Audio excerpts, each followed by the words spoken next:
Hai teman-teman, kembali lagi ke channel Chandra Bersaudara. Pada video kali ini kita akan belajar tema 1, organ gerak hewan dan manusia, subtema 3, lingkungan dan manfaatnya, pembelajaran 4. Apa yang akan kita pelajari? Iya, hari ini kita akan belajar menyebutkan asal daerah beberapa identitas budaya. Kemudian kita akan belajar menyebutkan nama bandara dan pelabuhan yang ada di Indonesia. Yang ketiga, mengidentifikasi pengaruh kondisi geografis Indonesia terhadap budaya masyarakat. Dan yang terakhir, mengidentifikasi perilaku yang sesuai dan tidak sesuai dengan nilai-nilai Pancasila. Sebelumnya, jangan lupa subscribe ya, supaya tidak ketinggalan video selanjutnya.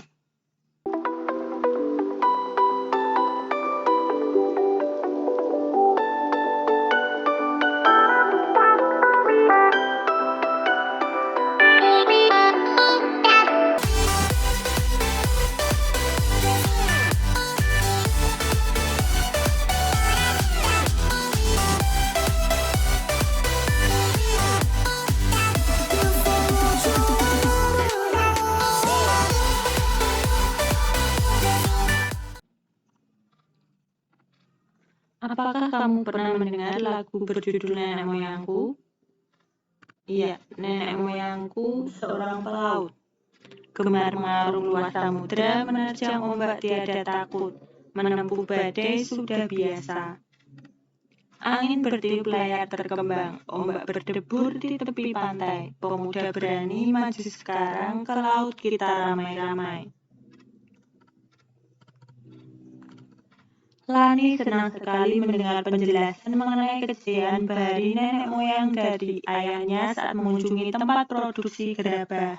Dia pun teringat akan sebuah lagu tentang kegagahan nenek moyang bahasa Indonesia dalam mengarungi lautan.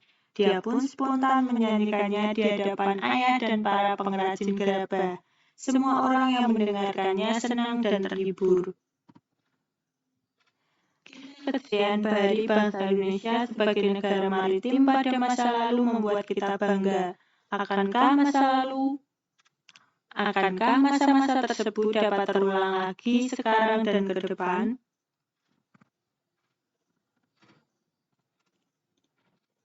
Ya, kita akan belajar melalui teks bacaan berjudul Kapal Pinisi, Kapal Penjelajah Dunia.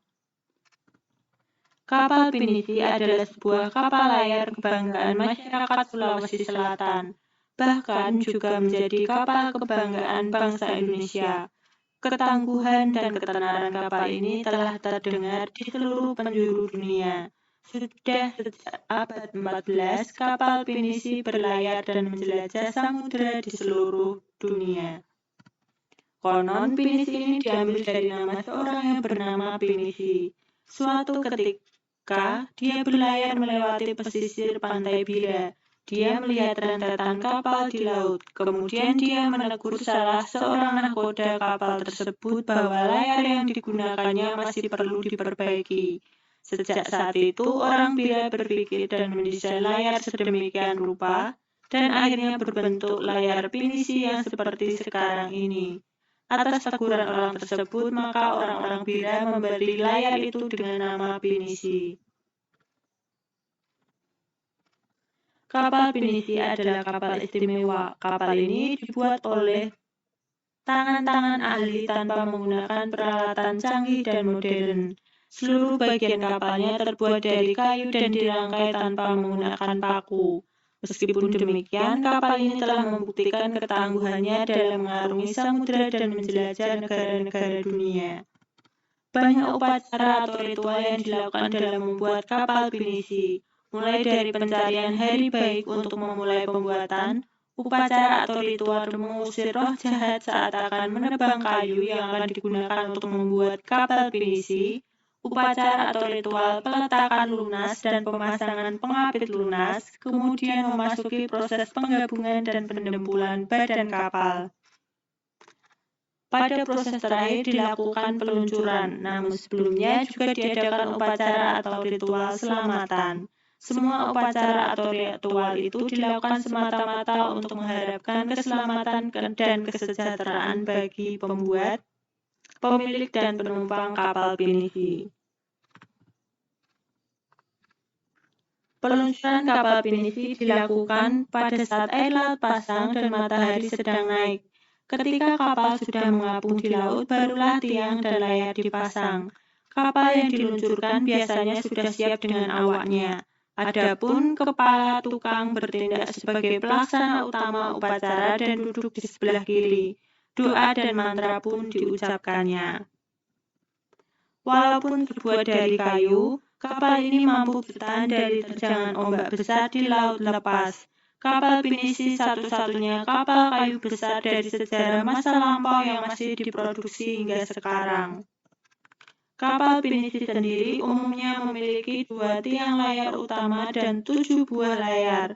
2 tiang layar pada pinisi menyimbolkan 2 kalimat syahadat, sedangkan ketujuh layarnya melambangkan jumlah ayat dalam surat Al-Fatihah.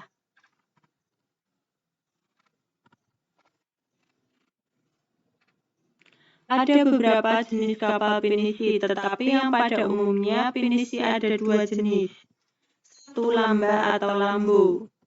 Merupakan pinisi modern yang dilengkapi dengan motor diesel atau PLM. 2. Palari. Merupakan bentuk alat pinisi yang melengkung dan ukurannya lebih kecil dibandingkan dengan lamba. Kapal pinisi biasanya digunakan sebagai kapal pengangkut barang antar pulau. Namun di era modern seperti sekarang ini, pinisi sebagai kapal barang berubah fungsi menjadi kapal pesiar mewah. Pinisi dibuat dengan interior yang mewah dan dilengkapi peralatan menyelam dan peralatan permainan wisata bahari. Kapal pinisi juga dijadikan lambang salah satu gerakan WWF, yakni SO Shark. Gerakan ini merupakan gerakan untuk penyelamatan dan pelestarian hiu. Membanggakan, bukan? Selanjutnya, kita akan mencari ide pokok setiap paragraf.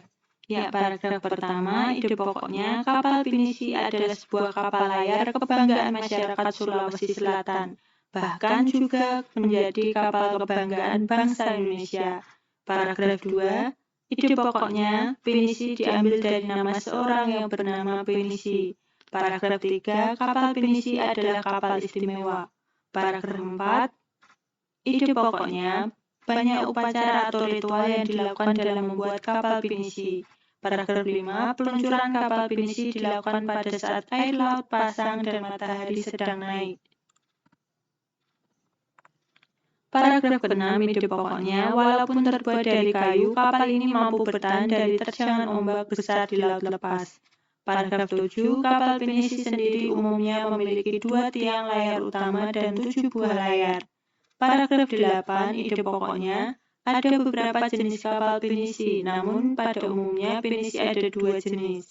Paragraf 9, kapal pinisi biasanya digunakan sebagai kapal pengangkut barang antar pulau, namun di era modern seperti sekarang, pinisi sebagai kapal barang berubah fungsi menjadi kapal pesiar mewah. Paragraf 10, kapal pinisi juga dijadikan lambang salah satu gerakan WWF, yakni SO Shark. Jika nenek moyang kita saja mampu percaya dengan konsep negara maritimnya, maka sudah seharusnya lah kita sebagai generasi penerus juga bisa percaya. Banyak faktor yang bisa menjadikan bangsa kita jaya. Telah dibahas dalam pembelajaran sebelumnya, berbagai potensi kemaritiman dan kepulauan Indonesia. Potensi-potensi tersebut harus bisa dimanfaatkan secara maksimal dan bertanggung jawab untuk mewujudkan cita-cita bangsa Indonesia. Pada pembelajaran sebelumnya telah kamu ketahui pengaruh kondisi geografis bangsa Indonesia sebagai negara maritim atau kepulauan terhadap kehidupan ekonomi dan sosial masyarakat. Sekarang akan kamu pelajari pengaruhnya terhadap kehidupan budaya dan transportasi masyarakat. Pengaruh kondisi geografis Indonesia sebagai negara maritim terhadap budaya masyarakat. Kondisi geografis berupa kepulauan yang terdiri atas lebih dari 13.000 dan tersebar dari Sabang sampai Merauke mengakibatkan beragamnya budaya bangsa Indonesia. Masing-masing daerah atau pulau memiliki budayanya masing-masing yang berbeda dengan daerah atau pulau yang lain. Masyarakat Indonesia terdiri atas ratusan suku bangsa yang tersebar di lebih dari 13.000 pulau. Setiap suku memiliki karakteristiknya masing-masing. Salah satunya budaya. Budaya antara suku bangsa satu dengan yang lain juga berbeda-beda seperti bahasa, adat istiadat, tradisi, sistem kepercayaan, dan sebagainya. Ciri keragaman budaya lokal Indonesia dapat dilihat dari hal-hal sebagai berikut. Keragaman suku bangsa.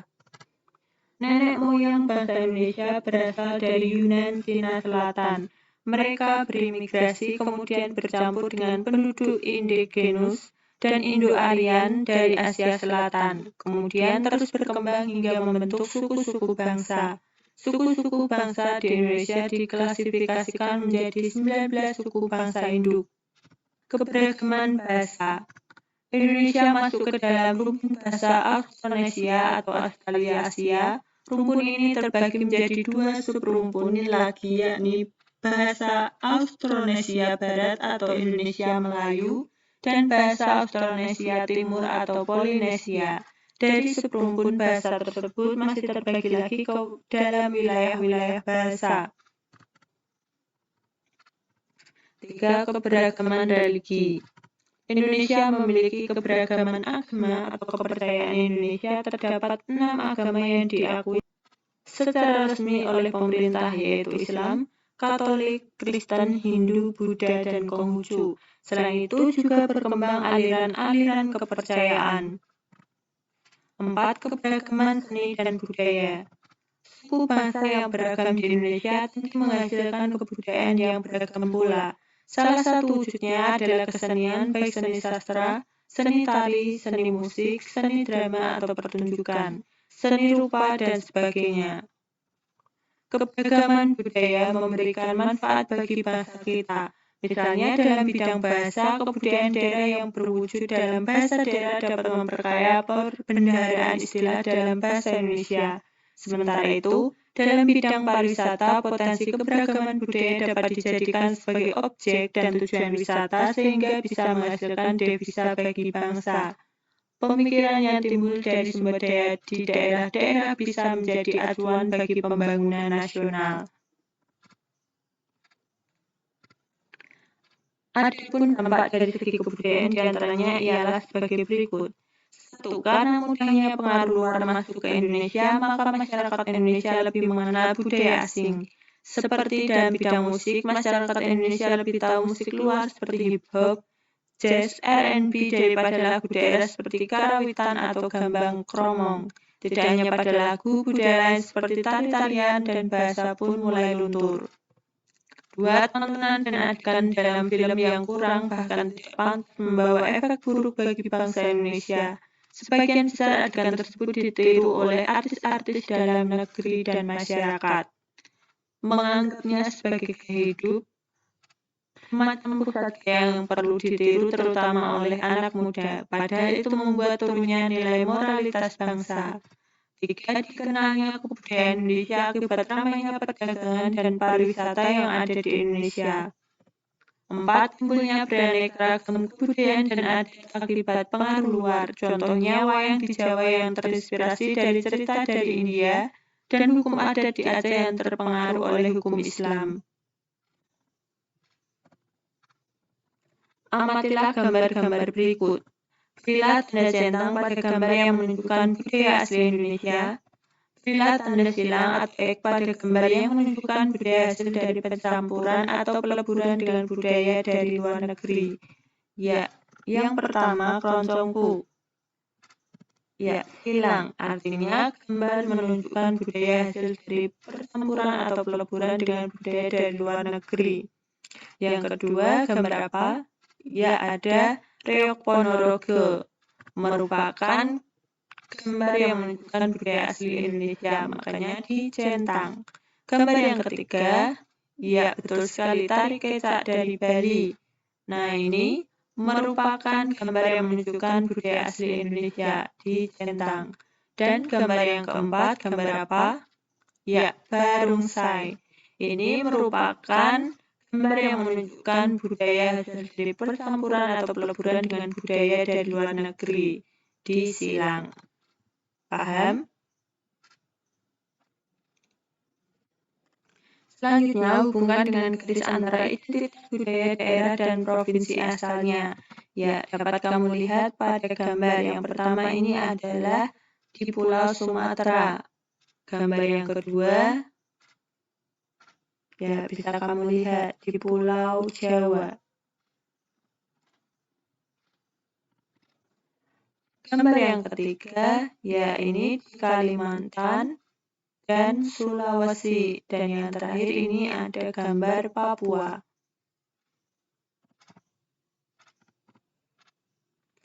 Pengaruh kondisi geografis Indonesia sebagai negara maritim terhadap transportasi masyarakat. Wilayah Indonesia yang luas berupa kepulauan dan disatukan oleh laut sangat mempengaruhi kondisi transportasi yang ada. Jalur strategis yang bisa digunakan untuk menghubungkan antara pulau satu dengan pulau yang lain adalah jalur laut dan jalur udara. Adapun jenis atau mode transportasi yang efektif digunakan adalah kapal laut dan pesawat terbang. Adapun jalur darat ada mode transportasi kereta api, bus dan mobil yang digunakan untuk menghubungkan daerah satu dengan daerah lain dalam satu pulau. Penggunaan pesawat sebagai mode transportasi penghubung antar pulau harus didukung dengan sarana pendukung. Sarana pendukung untuk pesawat adalah tersedianya bandar udara atau bandara serta lapangan udara.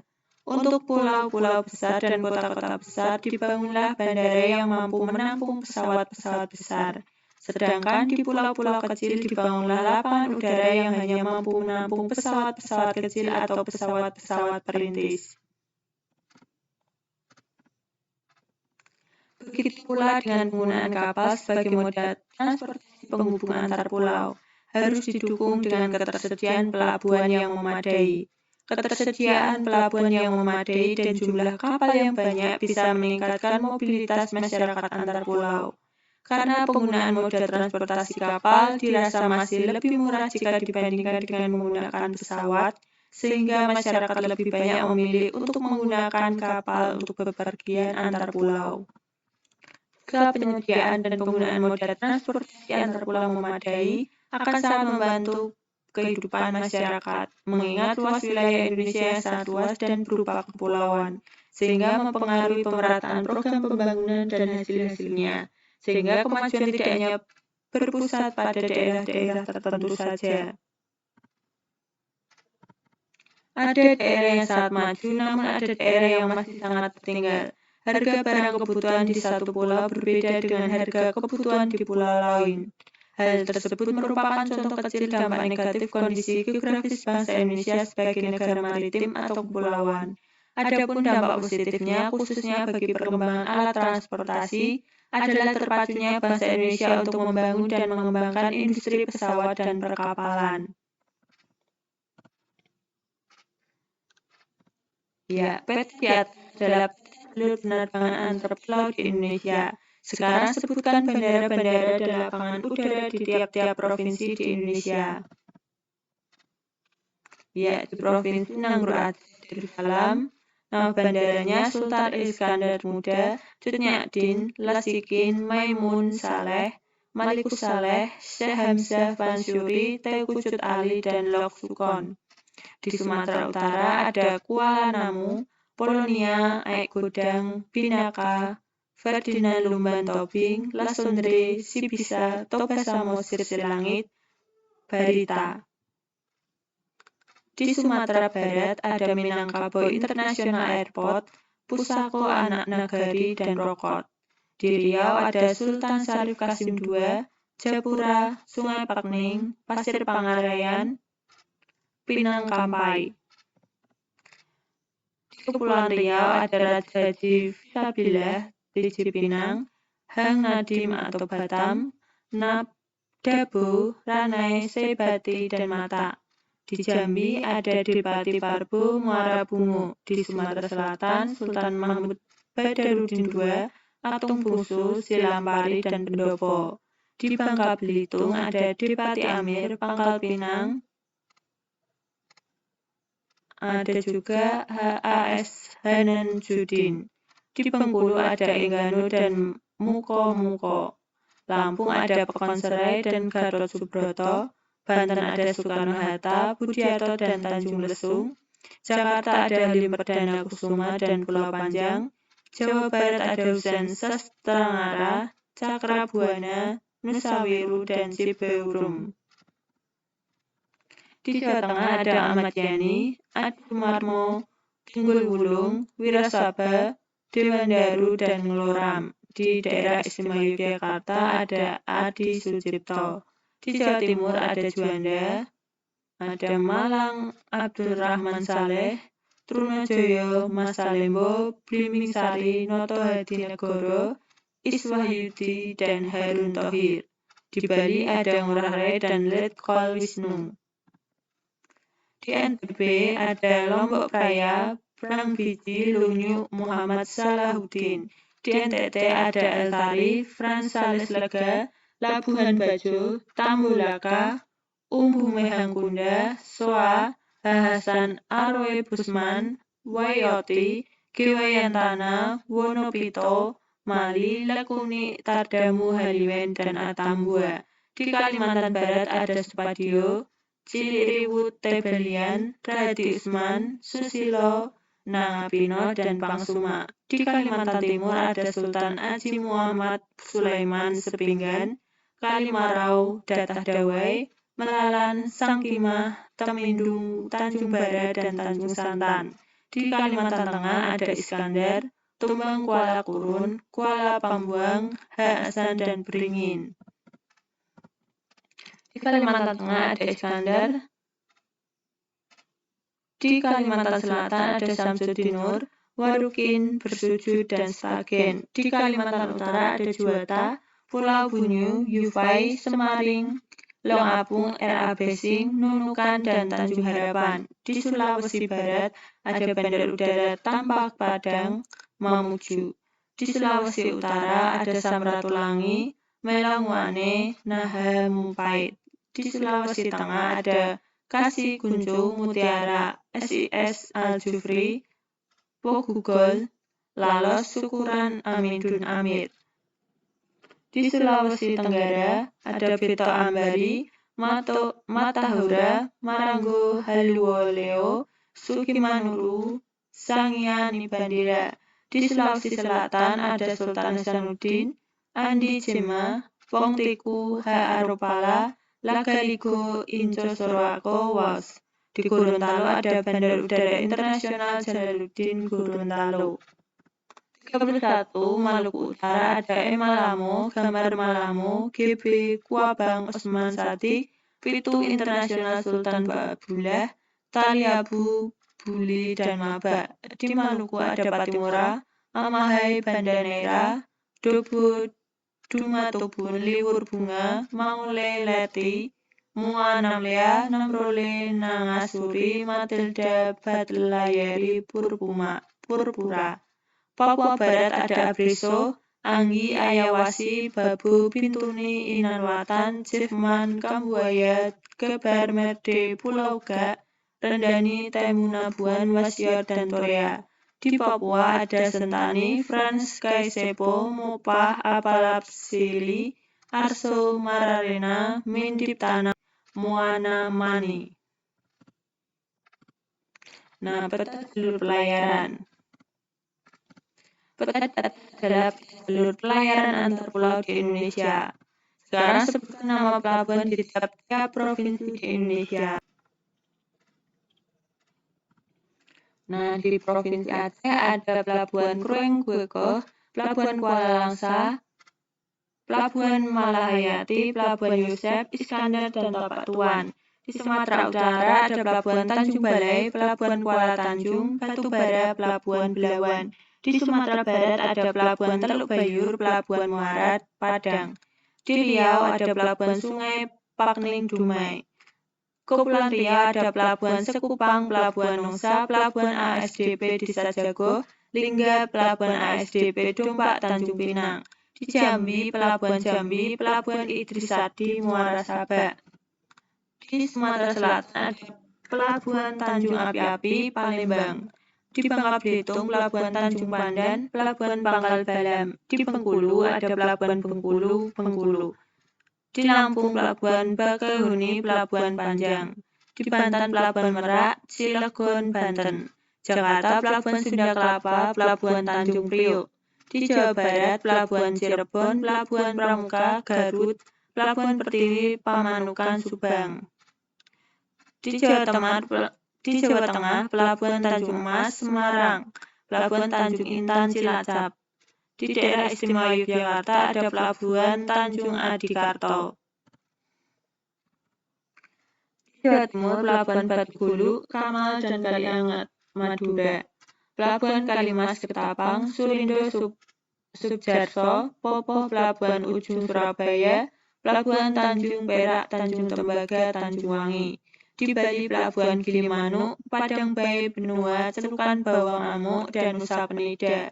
Di NTB, Lembar, Pelabuhan ASDP Kayangan, Pelabuhan Kabupaten Lombok Timur, Labuhan Haji, Lombok, Pelabuhan Kabupaten Lombok Timur, Tanjung Luar Lombok. NTT ada Waingapu, Sumba, Pelabuhan Tenau, Kupang, Pelabuhan Bung Karno, ND, Pelabuhan LPPI, IPI, ND, Kabupaten Belu, Larantuka, Lorosai. Kalimantan Barat ada Dwi Kora, Kalimantan Barat. Di Kalimantan Timur, TPK Palaran, Samarinda, Semayang, dan Balikpapan. Di Kalimantan Tengah, Palangkaraya, Sampit Kotim, Kumai Kobar, Bagendang Sampit, Kuala Pembuang, Seruyan, Kalimantan Tengah. Di Kalimantan Selatan ada Banjarmasin, Batu Licin Satui, Pelabuhan Trisakti, Banjarmasin. Di Kalimantan Utara ada Malundung dan Tarakan. Di Sulawesi Barat, Polewati, Sulawesi Barat. Sulawesi Utara, Pelabuhan Bitung, Sulawesi Utara.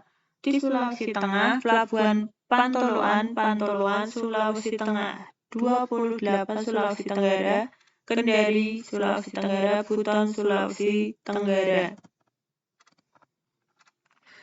Sulawesi Selatan ada Makassar, Tanjung Ringgit, Palopo, Belopa, Malili, Parepare, Baru, Pautere, Pelabuhan Penyeberangan, Bajo, Watampone. Di Gorontalo, Pelabuhan Gorontalo, Pelabuhan Anggrek, Kuandang. Maluku Utara, Pelabuhan Ternate, Bulba, Daruba, Sanana, Tobelo, Labuha, GB, Celolo, Soasio, dan Laiwui. Di Maluku, Pelabuhan Yosudarso, Banda Tahelu, Wai Sarisa, Semlaki, Namlea, Amahai, Geser, Leksula, Toal, Dobo, dan Wonreli. Papua Barat, Pelabuhan Sorong, Manwari, Pakpak, Kaimana, Bintuni, Taminabuan, dan Wasior. Pelabuhan selanjutnya Papua, Pelabuhan Depapre, Jayapura, Biak Merauke, Nabire, Agats, Pomako, dan Amahai. Kemajuan dan perkembangan bidang transportasi melalui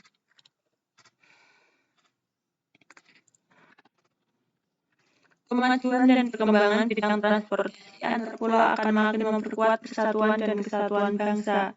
Oleh karena akan meningkatkan mobilitas antar pulau sehingga akan memungkinkan terjadinya persebaran dan pertukaran sistem, nilai, dan budaya antar pulau. Jika sudah terjadi hal yang demikian, maka setiap pulau termasuk masyarakatnya akan lebih merasa menjadi satu kesatuan dan menjadi bagian penting yang tak terpisahkan dari NKRI. Nah, tuliskan pada kolom berikut, lokasi cakupan pengamatan, kegiatan pengambilan keputusan bersama. Di sekolah, misalnya pemilihan ketua dan pengurus kelas, bermusyawarah untuk penyusunan tata tertib di sekolah, khususnya tata tertib di dalam kelas, bermusyawarah dalam penyusunan kelompok piket sekolah, kelompok dalam pelajaran, dan kepengurusan kelas. 4. Rapat yang diadakan oleh organisasi dalam sekolah seperti penyelenggaraan rapat anggota tahunan koperasi sekolah. 5. Rapat pembahasan program dan kegiatan sekolah antara pihak sekolah dengan orang tua siswa.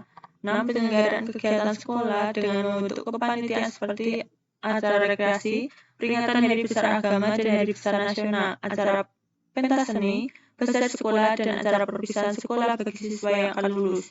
7. Penyelenggaraan diskusi baik diskusi kelompok dalam kelas, musyawarah guru, maupun acara seminar yang memberi kesempatan semua warga sekolah untuk mengemukakan pendapat secara baik.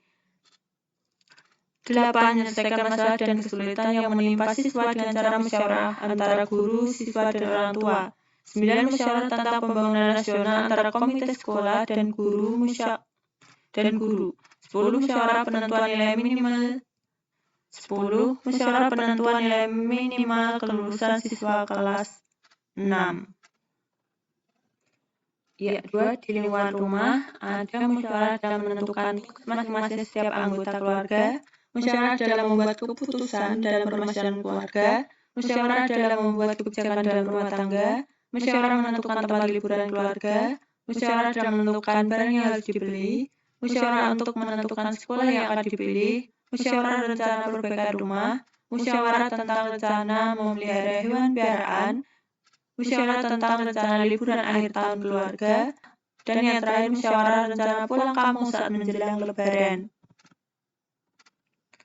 Ya, di lingkungan masyarakat ada musyawarah menentukan ketua RT dan RW, musyawarah menentukan tugas dan jadwal ronda, musyawarah membuat pelaksanaan kerja bakti, musyawarah tentang pembangunan jalan, musyawarah menentukan siapa yang berhak menerima bantuan dari pemerintah, musyawarah tentang rencana kegiatan memperingati Hari Kemerdekaan, musyawarah pembentukan Karang Taruna, musyawarah rencana pembangunan balai desa, musyawarah tentang kegiatan reboisasi hutan, dan musyawarah tentang pembagian jatah raskin. Nah, yang keempat, untuk bangsa dan negara ada musyawarah dalam sidang MPR, musyawarah dalam rapat anggota DPR, pilpres, pilkada, dan pileg, dengar pendapat antara komisi di DPR, musyawarah tentang pembangunan nasional Indonesia, keputusan bersama mengenai hari libur nasional, keputusan bersama besaran tarif angkutan, keputusan bersama harga dasar pupuk dan beras, keputusan pemerintah daerah tentang upah minimum kabupaten UMK, dan musyawarah penanganan bencana nasional.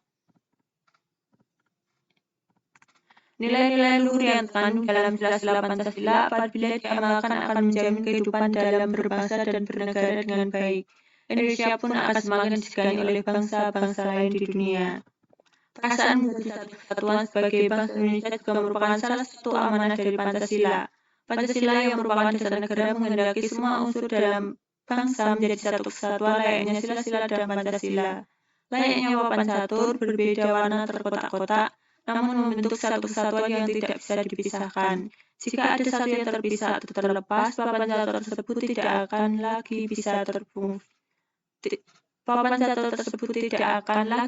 berfungsi. Demikian pembelajaran pada video kali ini, semoga bermanfaat ya, dan sampai jumpa di pembelajaran berikutnya. Bye-bye.